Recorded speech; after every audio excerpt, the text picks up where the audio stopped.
Hey guys, I'm just a gamer, and I wanted to make a video about what I think Sony's next move might be.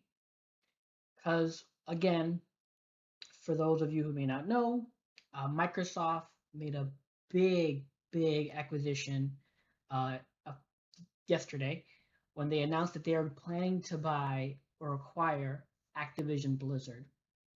And again, this is a huge move for Microsoft and a huge win for them, really. I mean, again, all these amazing games, and they're gonna own them. They're gonna have them. Obviously, some people are speculating. I think Phil Spencer said that he's gonna try. They're gonna, keep some of the games.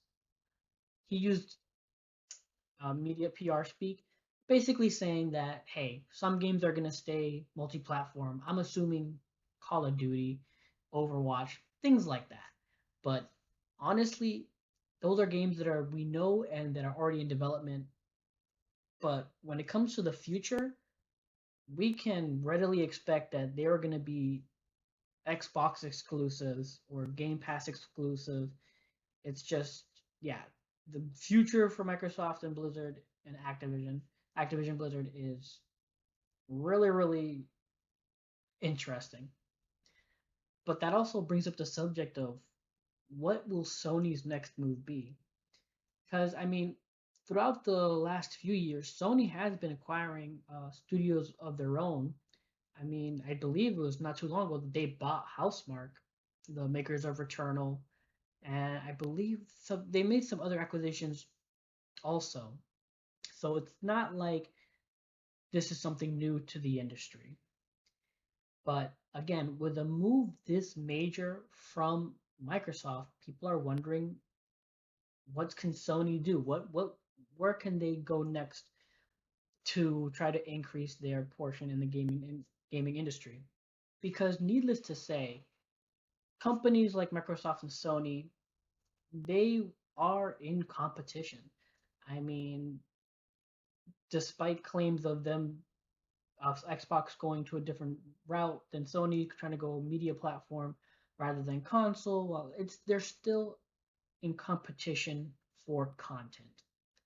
That's what it boils down to. They're in competition for content.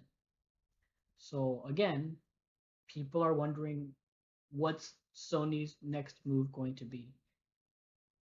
And it's got to be big. I would say that. Because again, this is something that, I mean, this is probably things that have been happening behind the scenes for a long time now. They're just coming to light now. So, with that being said, here are my thoughts on the direction Sony might take or could take. Again, this is just idle speculation at my point. I'm nowhere near knowing if any of this could be true or not. I just see these as potential acquisitions that Sony could try to go for.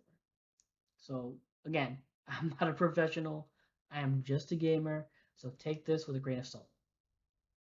So first on the list, we have an obvious choice here in Square Enix.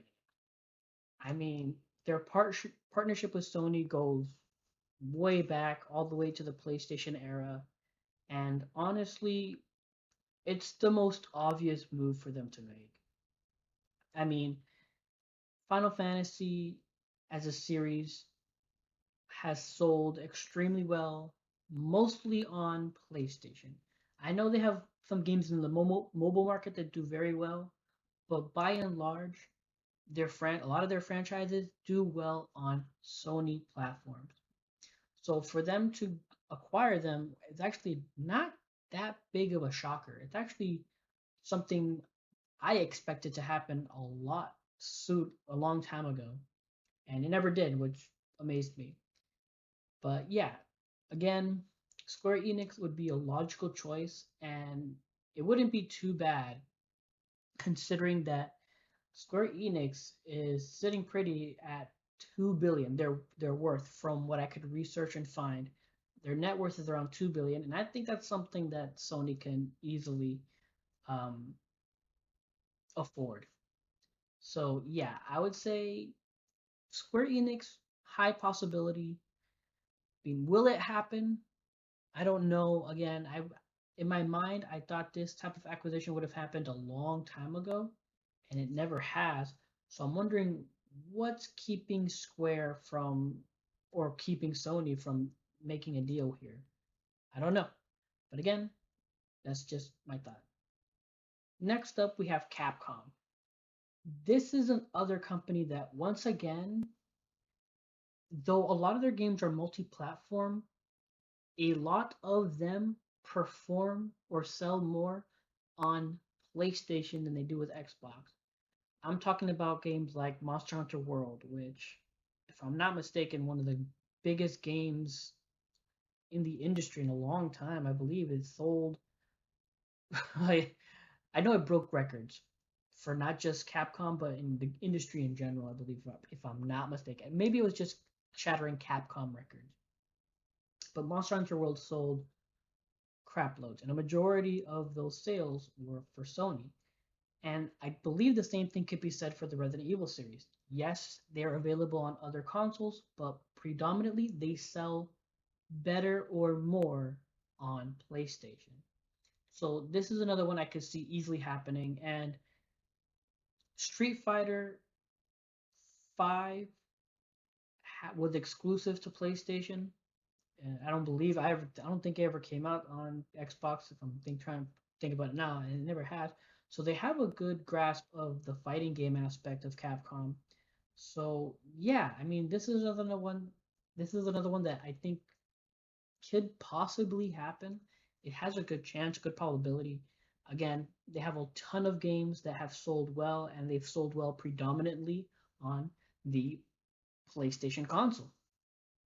And they're sitting pretty on a net worth of 4.6 billion, which again is something I believe is affordable. And yeah, I don't see a negative side to getting Capcom.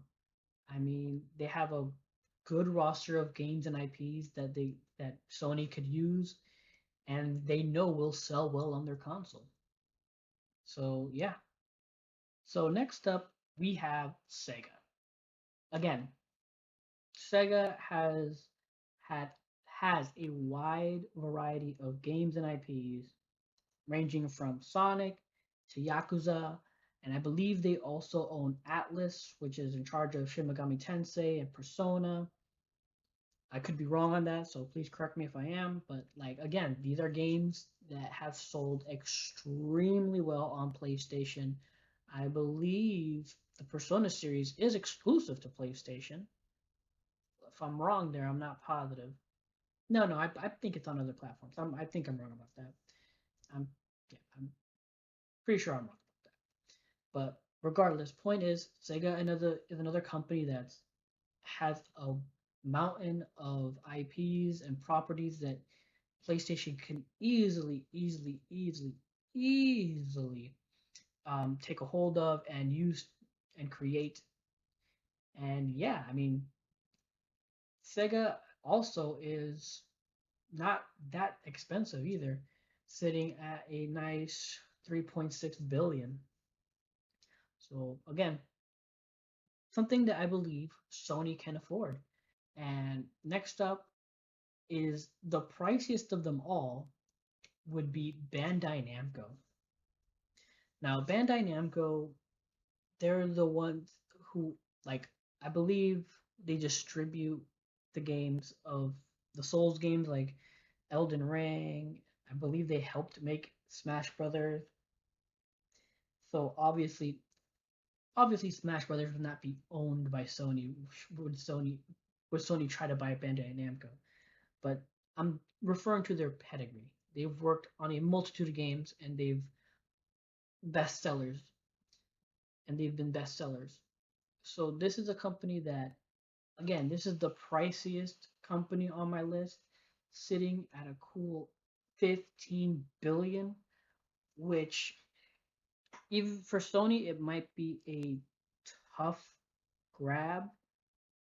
It would be a very costly one at that, but the returns they would get, I think, would very much outweigh the cost, in the sense that with Bandai Namco, they would have access to a lot of anime related games. I mean, I believe Bandai Namco is the people who own the rights to distribute Dragon Ball Z and One Piece and quite a few other animes.